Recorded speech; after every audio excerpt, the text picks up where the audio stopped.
Tinubu at the time, made a very direct promise. Right. If I don't give you constant electricity in 4 years, don't vote for me when I come back for a second term.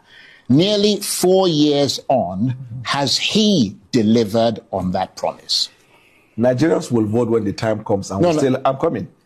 I'm asking you a straightforward question. It's not a matter of whether Nigerians will vote or not. Very straightforward. If I don't give you constant electricity, in fact, hold on a second. Can we just hear that clip, please? Whichever way, by all means necessary, you must have electricity,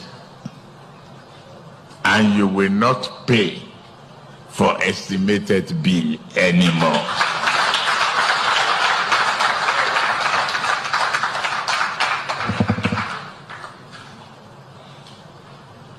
A promise made will be a promise kept. If I can't keep the promise and I come back for second term, don't vote for me. What's your reaction to that? He hasn't come for second term yet.